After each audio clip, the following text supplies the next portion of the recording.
ብላቴኖች ይደክማሉ ይታክቱማል ጎበዛዝቱም ፈጽመው ይወድቃሉ እግዚአብሔርን በመተማመን የሚጠባበቁ ግን ኃይላቸውን ያድሳሉ እንደ ንስር በክንፍ ይወጣሉ ይሮጣሉ አይታክቱም ይሄዳሉ አይደክሙም ይላል እዚህ ጋር አሁን ይገርማል እስራኤል ለሚናገረው የድካም የማቃት ያለመቻል ነገሮች ሁሉ በጣም ውጥንቅጥ መሆን ከአቅም በላይ መሆን ከአቅም የማይችለው መሆን ጋር ሲደርስ እግዚአብሔር ምን ይላል እስራኤል ሆይ ለምን እንዲህ ትናገራለህ አልሰማህም ብሎ ስለ ደካማው ደከመኝ ስላለው ሰው መናገር ትቶ እግዚአብሔር ስለ ራሱ ይናገራል ስለ ራሱ ብርታት ይናገራል ስለ ራሱ ጉልበትና አሸናፊነት ይናገራል ኦ ሃሌሉያ እግዚአብሔር የተመሰገነ ይሁን እግዚአብሔር ይመስገን ሌላ ክፍል ላይ ይሄንን ነገር መረዳት እንድንችል በዮሐንስ ወንጌል ምዕራፍ 16 ላይ የምናየው ቃል አለ የዮሐንስ ወንጌል ምዕራፍ 16 ቁጥር 33 ላይ ተመሳሳይ ነገር እንማራለን ምዕራፍ 16 የዮሐንስ ወንጌል ቁጥር 33 ላይ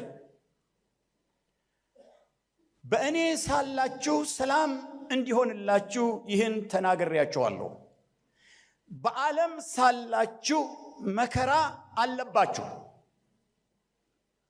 ይልና ነገር ግን አይዟችሁ እኔ ዓለምን አሸንፌአለሁ እንዴ እኛ እኮ ምንነግርህ ስለኛ መከራ ነው እንጂ ስላንተ ማሸነፍ አይደለም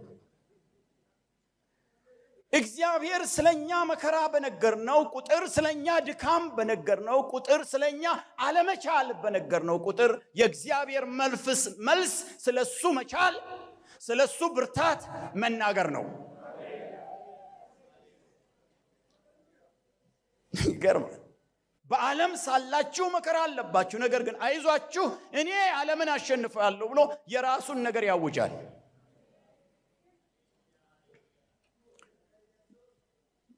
የሱ አሸናፊ መሆን ከኛ ድካም ጋር ምን ግንኙነት አለው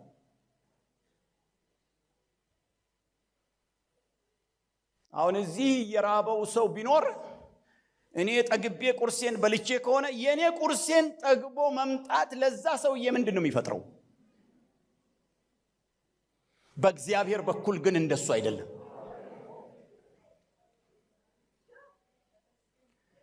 ሌላ ቃል እናንብብ እና ይሄንን ነገር ለማስተዋል እንሞክር ዛሬ በጣም ሁላችንም ተጽናንተንና በርትተን እንደምንመለስ በደንብ ነው ማምነው